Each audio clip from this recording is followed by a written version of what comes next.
Kala ku cari ketenangan, hanya ku temui di dalam Yesus. Tak satu pun dapat menghiburku, tak seorang pun dapat menolongku. Hanya Yesus jawaban hidupku.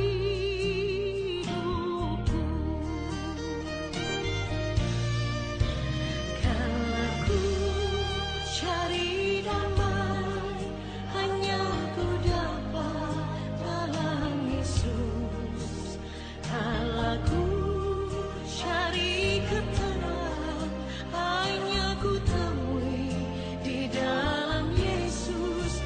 Tak satu pun dapat menghiburku, tak seorang pun dapat menolongku. Hanya Yesus jawaban hidup. Bapak, Ibu, Saudara-saudari, Shalom. Selamat malam. Selamat kembali bersekutu di dalam nama Tuhan. Sebelum kita memulai ibadah ini, mari kita tundukkan kepala sejenak, berdoa secara pribadi saat teduh.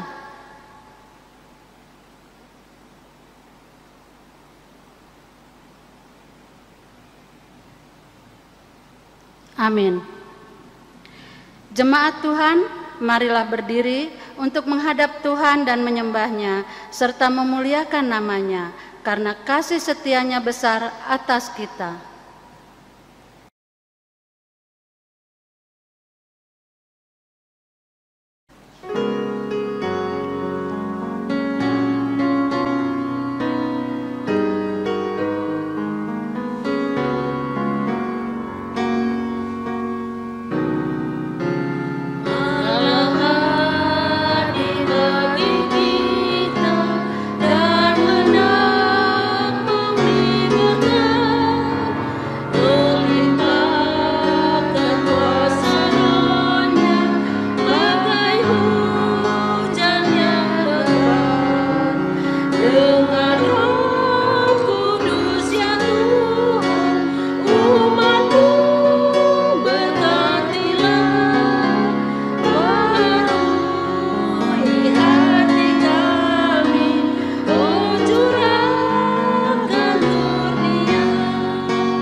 Mari kita berdoa. Allah Bapa kami, Sang Sumber Nafas kehidupan seluruh umat manusia, yang kami sembah dan puji di sepanjang kehidupan kami. Terima kasih Tuhan untuk kasih setia serta perlindungan-Mu yang tak berkesudahan atas kehidupan keluarga kami. Dengan kerendahan hati kami memohon kepadamu untuk hadir dan memberkati persekutuan keluarga kami saat ini, dari awal, pertengahan, hingga akhirnya, sehingga persekutuan keluarga ini dapat menjadi kesukaan bagi nama-Mu. Di dalam nama Yesus Kristus, kami telah berdoa dan mengucap syukur. Amin. Kami persilahkan duduk kembali.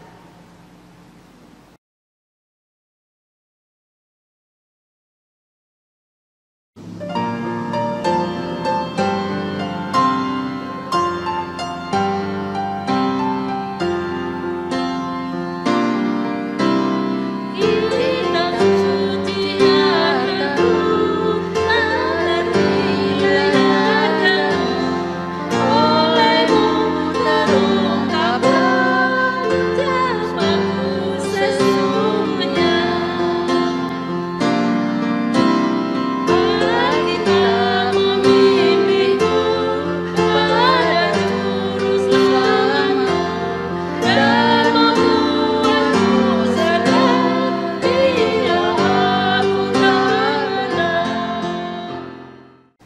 Bapak Ibu, saudara yang diberkati oleh Tuhan, silakan menyiapkan Alkitab sekalian. Hosea pasal 11, kita akan membaca ayat 5 hingga ayatnya yang ke-7 sesuai dengan sabda Bina Umat bacaan malam hari ini. Hosea pasal 11 ayat 5 hingga ayatnya yang ke-7. Sebelumnya mari kita satu di dalam doa, kita berdoa. Bapa, kami mau mendengarkan firman Tuhan. Engkau sumber segala pengetahuan dan pengertian. Anugerahkanlah kami hikmat untuk mengerti kekayaan firman Tuhan ini, lalu kemudian mengerjakannya. Demi Tuhan Yesus, firman yang hidup, kami berdoa. Amin. Bapak Ibu Saudara, mari kita berdiri untuk mendengarkan firman Tuhan yang dibaca dari Alkitab. Hosea pasal 11 ayat 5 hingga ayat yang ke-7 berbunyi demikian. Mereka harus kembali ke tanah Mesir dan Asyur akan menjadi raja mereka, sebab mereka menolak untuk bertobat. Pedang akan mengamuk di kota-kota mereka, akan memusnahkan palang-palang pintu mereka, dan akan memakan mereka di benteng-benteng mereka. Umatku betah dalam membelakangi aku. Mereka memanggil kepada Baal dan berhenti meninggikan namaku. Demikian firman Tuhan. Terpujilah Kristus. Haleluya.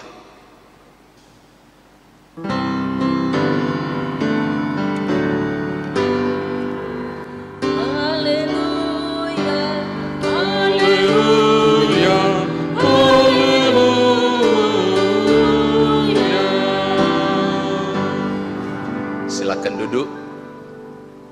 Shalom Bapak Ibu Saudara yang diberkati oleh Tuhan. Hosea pasal 11 ayat 5 hingga ayatnya yang ke-7 sangat baik jika Bapak Ibu telah membaca SBU pagi, terutama memulainya dari ayat yang pertama. Di Hosea pasal 11 ayat 1 kita menemukan hal yang menarik. Itu bermula dari keluhan, maaf saya menggunakan istilah ini, keluhan Tuhan melalui mulut Nabi Hosea. Bagaimana umat ini sangat dikasihi sebagai anak.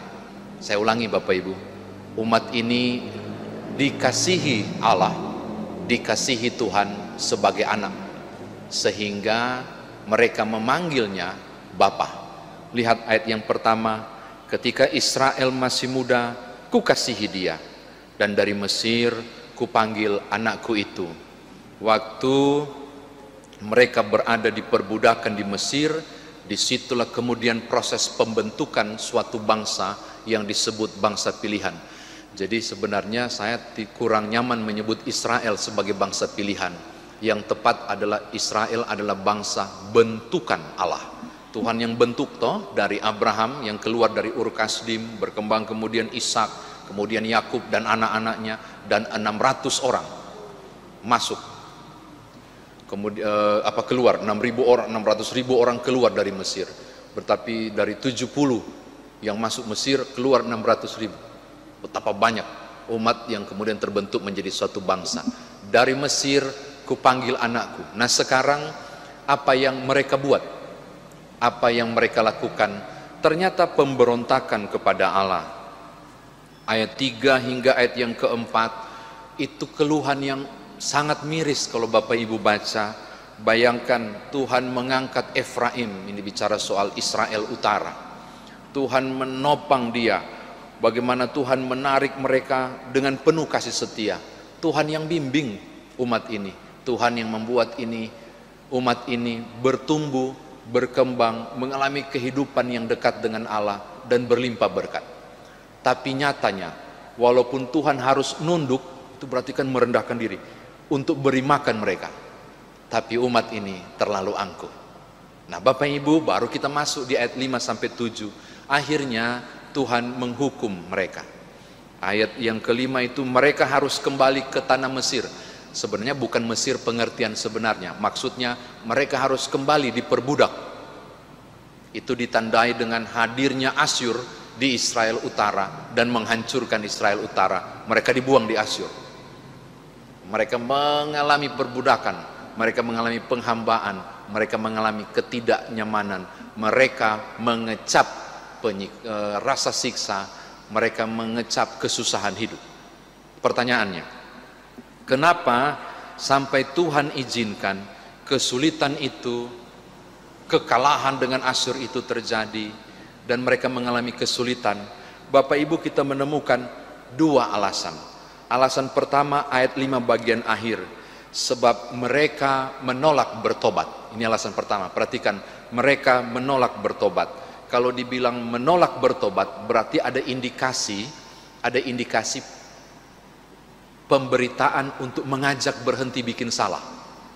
Mereka menolak bertobat berarti sebelum itu sudah disampaikan, kau salah, jangan kau bikin itu. Enggak, mereka tetap bikin. Makanya muncullah kalimat menolak bertobat. Menolak bertobat berarti mereka bikin salah dan mereka tahu itu salah. Menolak bertobat toh berarti mereka sudah kenal tentang kebenaran, mereka sudah kenal tentang kebaikan, tapi mereka lebih memilih kejahatan. Makanya muncul kalimat menolak bertobat. Persoalannya, dosa apa? Menolak bertobat dari apa? Apa sebenarnya yang dibuat oleh Israel Utara? Kita menemukan di ayat yang ke-7. Di ayat ke-7 dibilang begini, umatku betah dalam membelakangi aku. Terjemahan yang lain dari teks asli Ibrani itu secara harfiah begini, mereka lebih suka berpaling daripadaku. Bukan berpaling padaku, berpaling daripadaku, berarti balik belakang. Makanya tepat diterjemahkan dengan membelakangi aku. Maksudnya mereka tidak lagi menyembah Tuhan. Yang mereka buat adalah patung dan menyembah Baal. Yang mereka lakukan adalah memuliakan benda mati. Yang mereka lakukan mencari Allah lain. Padahal kalau saudara baca ayat yang keempat, Tuhan sampai membungkuk untuk kasih makan dorang, untuk pelihara mereka. Tapi yang mereka ucapkan terima kasih bukan pencipta langit dan bumi, tapi Allah asing, Allah bangsa asing. Maka hukuman pun diberikan kepada mereka. Saya kira demikian firman Tuhan ditafsirkan bagi kita. Nah, sekarang bagaimana Bapak Ibu dan saya membawa firman Tuhan ini dalam kehidupan beriman kita? Kita menemukan satu pernyataan keras, SBU juga kasih judul itu, bahwa dihukum karena tidak mau bertobat, bahwa Israel ini dihukum karena dosa. Akhirnya kita bisa menyimpulkan satu hal, kesusahan, kesulitan hidup yang dialami oleh Israel disebabkan satu perkara besar, yaitu mereka telah berdosa kepada Allah. Ditandai dengan dua hal, diingatin, ditegur, mereka tidak bertobat, dan mereka lebih memilih membelakangi Allah. Mereka lebih memilih menyembah Baal. Padahal dalam Keluaran 20 Tuhan itu cemburu. Mengapa cemburu? Kalau yang berhak untuk disembah adalah aku, tapi engkau menyembah Allah lain, aku adalah Allah yang cemburu. Habis mereka. Ini hal pertama yang saya mau sampaikan, bahwa kesukaran hidup, hukuman, penderitaan yang dialami, salah satu penyebab derita-derita hidup itu dialami karena dosa dan kesalahan. Saya ulangi, karena dosa dan kesalahan. Saya bilang salah satu toh, karena ada banyak penyebab yang lain orang mengalami kesukaran. Misalnya kasus Ayub, justru karena ujian yang harus dihadapi, ujian iman yang harus dia lewati, diizinkan Allah, iblis melakukannya.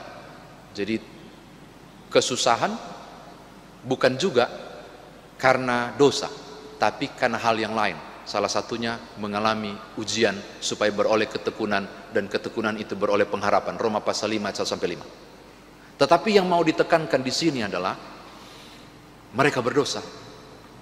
Mereka berdosa kepada Allah, maka mereka pun dihukum. Sekarang mau dihubungkan dengan kita saat ini. Bapak Ibu, ada dua aspek kan, di kondisi pandemi COVID-19 ini, tidak ada yang tidak mengalami dampaknya. Tidak ada yang tidak mengalami dampaknya. Segala hal kita alami, dari segi ekonomi, usaha dan bisnis, wow, kacau balau. Kekuatan kesehatan kita diuji di sini. Bahkan kerinduan kita untuk bersekutu pun diuji di sini. Sulitnya kita berinteraksi secara sosial dengan fisik yang berjumpa oleh karena kondisi pandemi ini, dan banyak aspek lain yang sedang terjadi.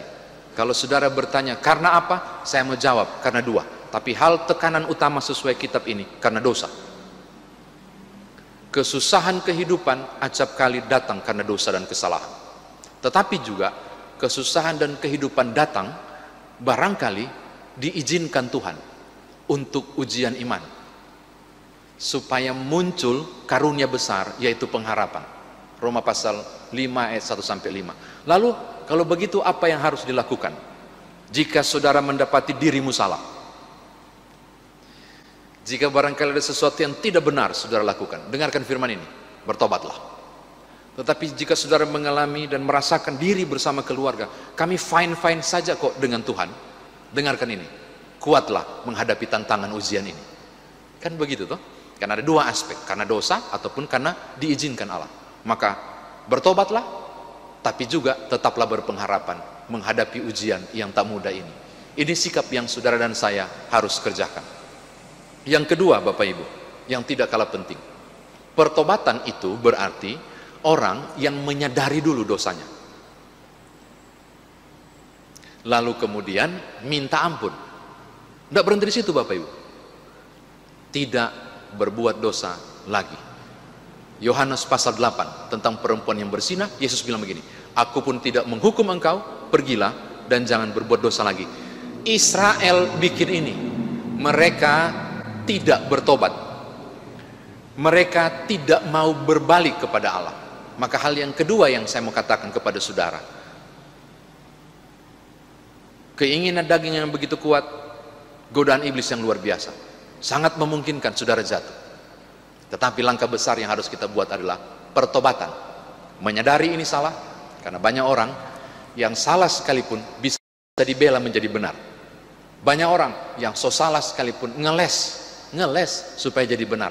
Banyak orang yang so tahu itu cara keliru, berusaha dibuat sedemikian rupa manuver kata-katanya supaya seakan-akan kasihan dia yang korban, seakan-akan dia dalam posisi benar.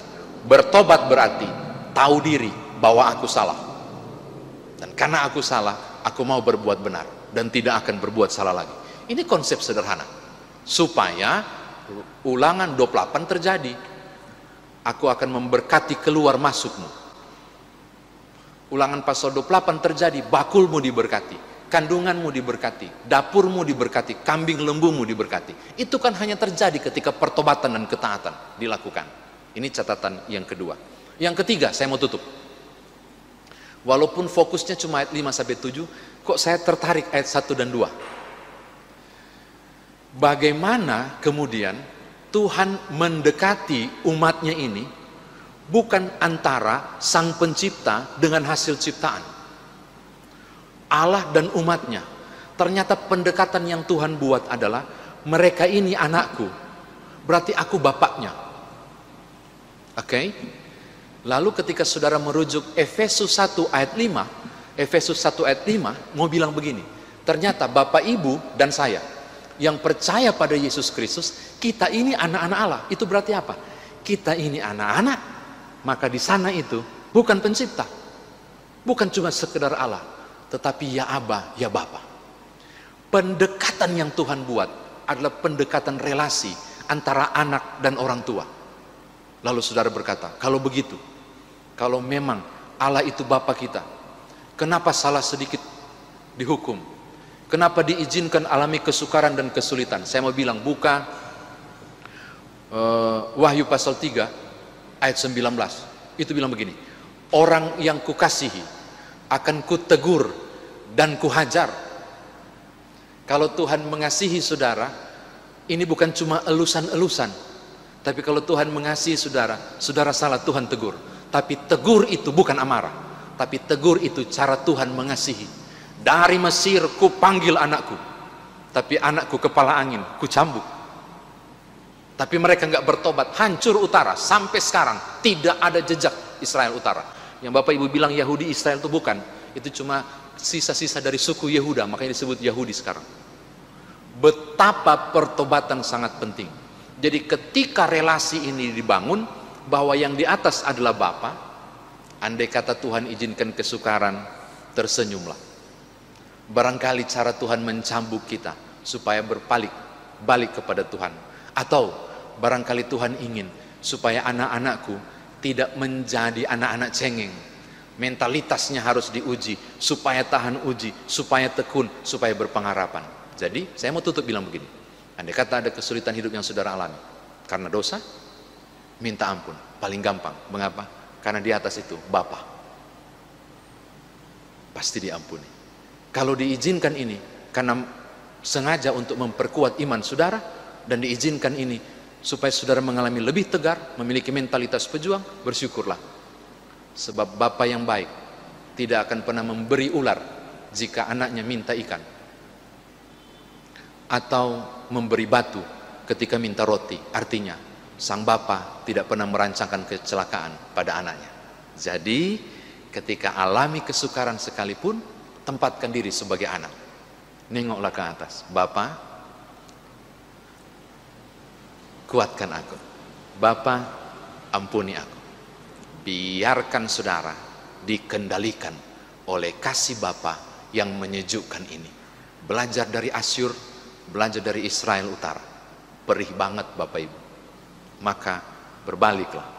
Selama masih ada kesempatan, kasih karunia pintu itu masih terbuka untuk siapapun, termasuk andai kata saudara yang dengar firman ini terkategori engkau yang hilang. Pintu itu masih terbuka untuk menunggu saudara menjalani pertobatan. Tuhan berkati Bapak Ibu. Haleluya. Amin.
Bapak Ibu Saudara yang diberkati oleh Tuhan, kita mau masuk dalam doa syafaat.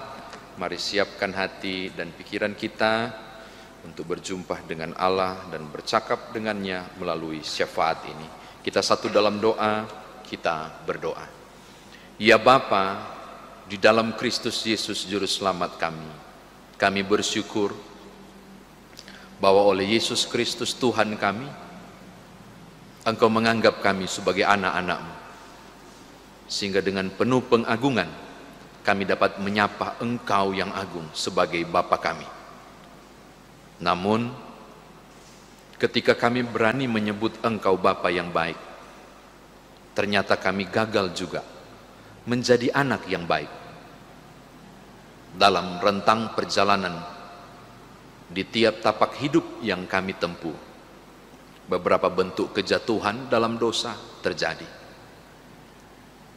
Belajar dari Israel ini, kiranya kami bukan terkategori sebagai yang tidak mau bertobat.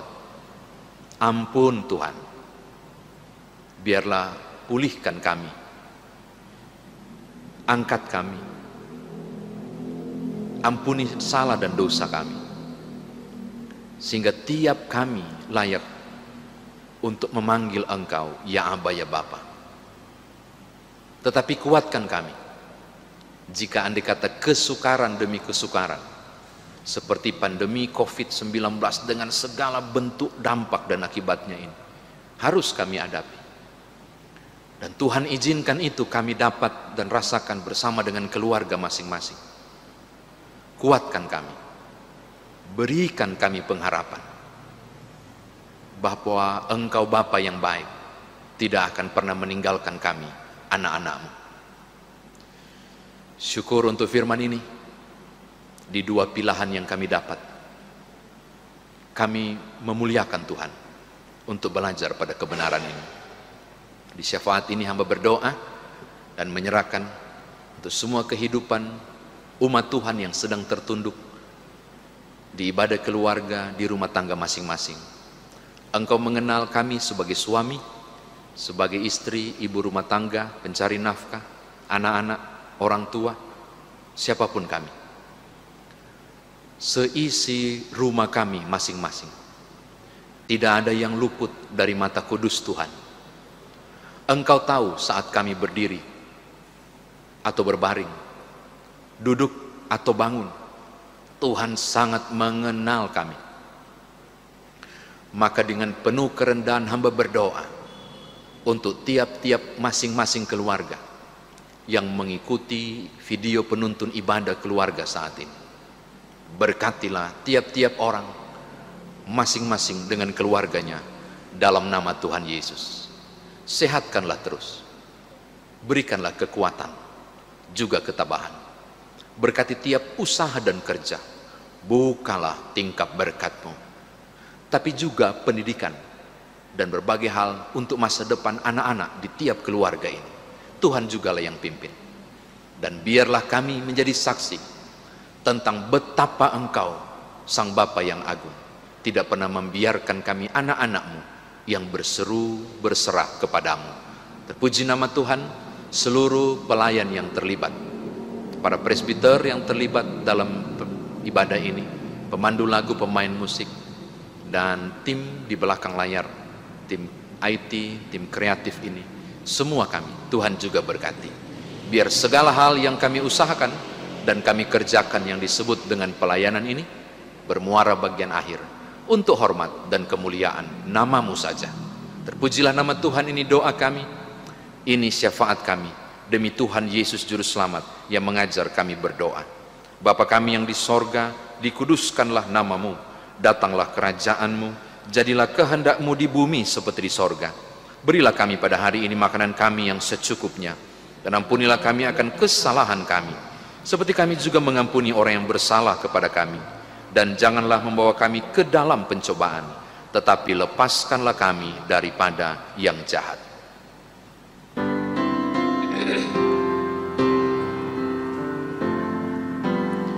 Karena Engkaulah yang empunya kerajaan dan kuasa dan kemuliaan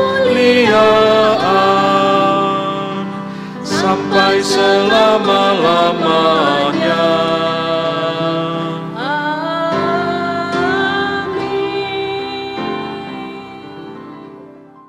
Jemaat Tuhan, marilah kita mengucap syukur kepada Tuhan dengan memberi persembahan kepadanya.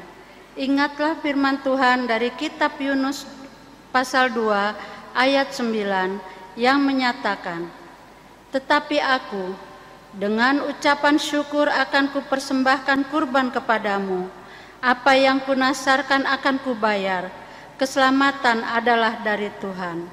Demikianlah firman Tuhan. Tuhan memberkati kita dan persembahan kita.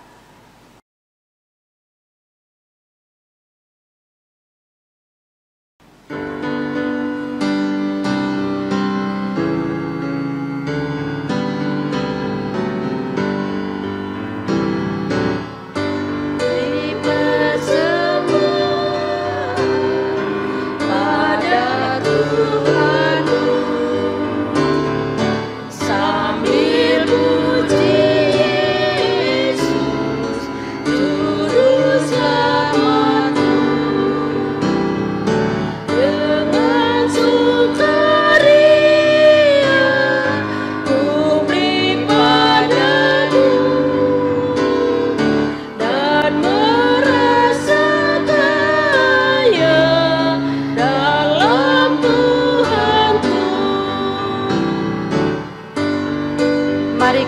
memberikan persembahan kita.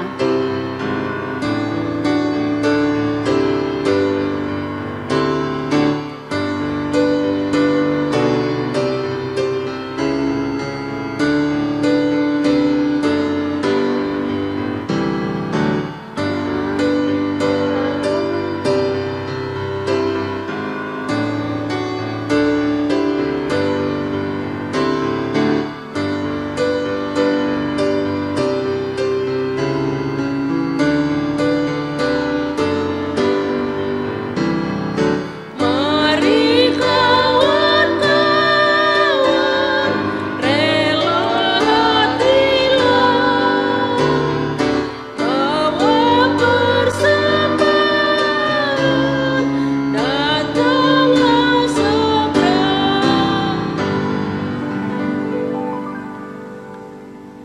Jemaat, mari kita berdiri untuk menyerahkan persembahan ini kepada Tuhan dalam doa syukur. Mari kita berdoa. Ya Allah Maha Murah, yang telah menganugerahkan segala perkara di dalam Kristus kepada kami, Engkau yang selalu setia kepada kami dan mengajarkan kami untuk menolong sesama manusia. Jadikanlah persembahan ini sebagai berkat bagi orang lain, dan terimalah serta kuduskanlah ya Tuhan, sehingga berguna untuk pekerjaan memuliakan nama-Mu di dalam dunia. Dalam nama Tuhan Yesus, sumber hidup dan berkat, kami telah berdoa dan mengucap syukur. Amin. Masih tetap berdiri Bapak Ibu, mari kembali dalam kehidupan sehari-hari mengerjakan firman Tuhan yang telah kita dengar.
Percayalah, jangan tinggalkan Tuhanmu, sumber segala dunia. Indahlah harinya, Yesus membasuh dosaku.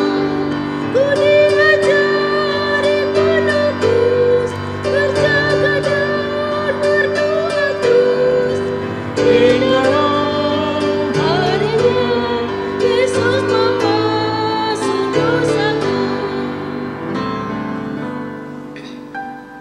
Saudara, arahkanlah hati dan pikiranmu kepada Tuhan dan terimalah berkat-Nya. Kasih karunia Tuhan Yesus Kristus, pengasihan Allah Bapa, persekutuan dengan Roh Kudus, menyertai kamu sekalian.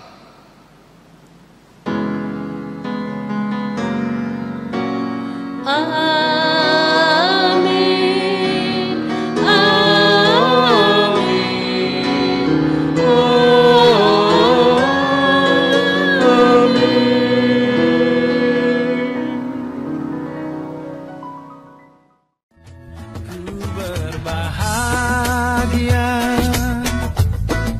yakin teguh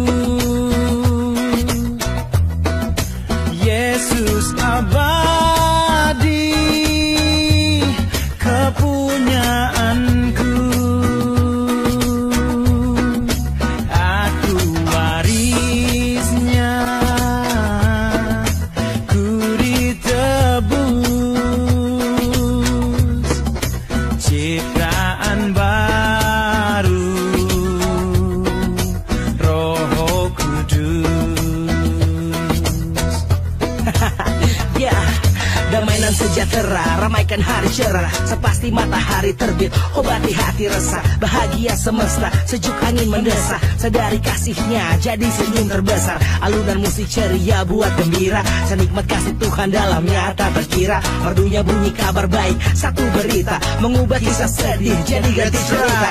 Tenang, damai, penuh sukacita, tebar kasih yang diajarkan Dia pada kita, lepas beban di hati, jangan dipendam, kurangi emosi yang kadang sulit diredam, bernyanyi, memuji, bersorak haleluya, aku, kamu, mereka dan dia, angkat tangan semua, bernyanyi bersama, puji nama Tuhan, ikuti irama. Take a look around you, goodness around you, it came down from heaven and found you.